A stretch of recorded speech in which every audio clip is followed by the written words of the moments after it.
Sporting Journal Radio, presented by Onyx. Our next guest is Paul Steffen from Steffen Brothers Outdoor Expeditions in Pierce, South Dakota. And I want to talk about, you recently had the Black Rifle Coffee Company out and some really cool guys for a really neat experience, spearing walleyes, shooting pheasants. And I want to talk about that experience, but I just want to stay on Oahe and Missouri River stuff here for just a second, because over the past 10 years or so, there's been forage fluctuations and limit increases and reductions. What's going on with the walleye fishing on Oahe right now? Where are you guys at?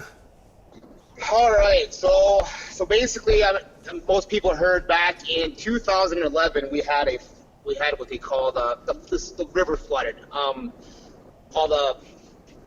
They had all the downstream of Oahe all flooded. So they pumped a lot of bait fish out of the system. Our system actually crashed, and we are on the rebuild side of it right now. When they started doing some stocking 3 years ago, 2 finally in the system. So we're actually on a rebuild trend, and it's actually skyrocketing pretty good. So nice. Our system is really nice right now. Getting a lot of them fish in that 16 to 19 inch range with a few overs here and there. But there's some giants coming out. I don't know if these giants are coming from North Dakota sliding down, but I mean, this fall there was giants caught. I broke my personal best. I had a 30-incher that weighed 13.2. Sweet. Wow. And they actually just, from my understanding, they just speared through the ice the new state record. I think it was like 14-15. Really? Wow. Yeah. So obviously there's a hook and line set of records and then a spearing set of records, and and the spearing set of records was I think like 13 something, but yeah, they 14-1. They beat it by like almost a pound, I guess. Now, I'm picturing people driving around in their cars right now in Minnesota, maybe in North Dakota and Wisconsin, listening to this radio show, and maybe they don't know much about fishing in South Dakota, but their heads are exploding because you're talking about spearing walleyes in South Dakota. And that is, in fact, I learned about it when I was at your ranch. That's the first time I'd ever knew about that. When we visited Pierre and we came into your place and we were in the lodge and there's all these trophy walleyes up on the wall. And I'm like, man, these are nice fish. And you're like, yep, that one was speared. That one was speared. That one was speared. I'm like, excuse me? You can spear some walleyes in South Dakota, Paul. Yeah. So basically, and even so spearing through the ice, and obviously then they have a season for open water for snorkeling or scuba diving. They can spear walleyes also.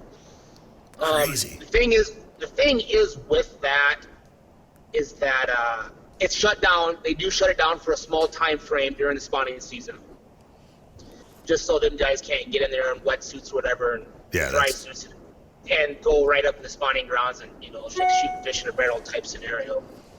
But yeah, we're totally legal up here to do it. It's I tell you what makes the challenge of it is because there is on Oahe, we have a one fish 20 inches or larger rule. So we can have 4 walleyes total per person.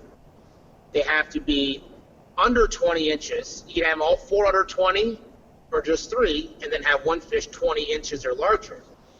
So it does make it interesting. You got to really start figuring out, because obviously the water magnifies the fish. So you see a 18-incher, it might look like a 21 or 22-incher. Right. So you have to be, and especially now we're seeing so many year classes of 18s and 19-inch fish.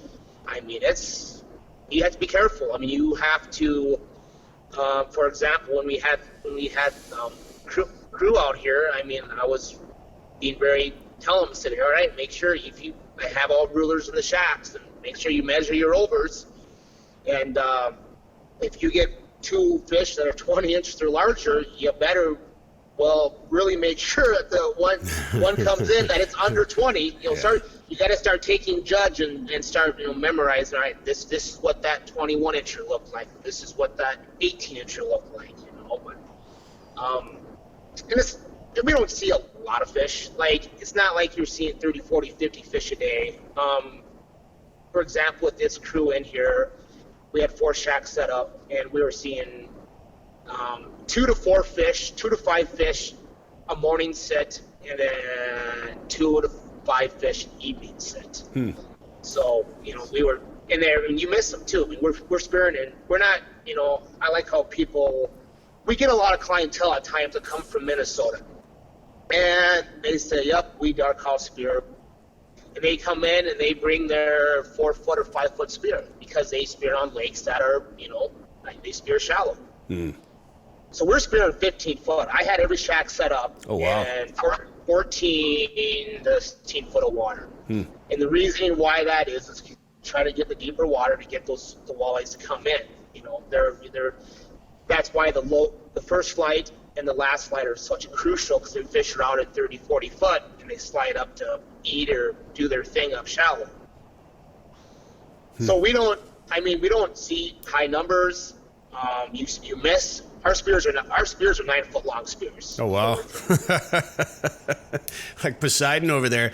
That's pretty wild. Are you seeing other fish, you know? Are you spearing pike while you're doing that too, or is it just walleyes mostly, or what are you seeing? No, absolutely. We're spearing pike, you know, and that's the nice thing about Northern. There's no size restrictions. You can get six pike and any size you want.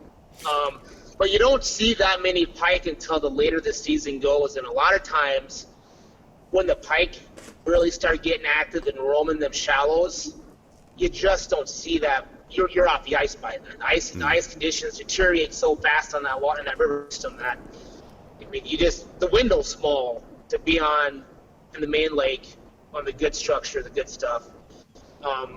So, like for example, we typically would freeze up the first part of January to the middle of January. Well, this year it didn't freeze over till like February 1st. Wow. And I mean, it was froze over for I think 8 days before Black Rifle came out. And thank God, and I thank God that it was so bitter cold to grow an inch. It was growing 1.25 inches a day. And I'm so thankful that it was that cold to make it happen, because I was really starting to sweat, saying, I don't think this is gonna work, guys. We're gonna have to switch gears and use boats and go walleye fish in the boats, and then pheasant hunt. Sure. I was trying to think of other things we can do, because that was the spearing what was key on them to try to bring them in here. So. Well, what a cool experience you had with those guys, and what a great story behind that company, first of all. And I want to talk about that experience here in just a second, but I want to stay on spearing for one more question for you, Paul. Yep. Maybe this is out of your wheelhouse, but I've wanted to come over.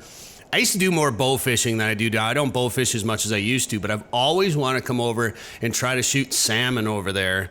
Is that a thing? Like, are people doing that? I know it's legal. I think last time I looked into it, it's been a number of years now, but it was like 6 a day you could take or something like that, but it wasn't an easy thing to do. Does that go on over there still? It does. It's 5 a day. Five. Okay. Yep. So it's basically it's the same limit as a hook and line limit. 5 salmon a day. So basically, the only time you can really do it is obviously in the fall when these fish are going up, because these are basically a landlocked king. They're Chinook salmon. They live a course of 4 years, and then on the 4th year they go up these river systems, or creeks, bays, and they try to spawn. And when they try to do that and spawn, they end up dying back in these backwaters. So yeah, a lot of guys will do that. Will go with their bows and get, in the fall, you got to get in that September, October time frame. Get back, and you basically just walk these shorelines and these back contributaries, these interesting bays. Huh. And obviously it all depends on the stocking ratio, survival of stocking. So they have really good stocking numbers and survival rates. More numbers, the more you're going to see in the fall. Hear more at sportingjournalradio.com or wherever you get podcasts. Hunt, fish, conserve, repeat.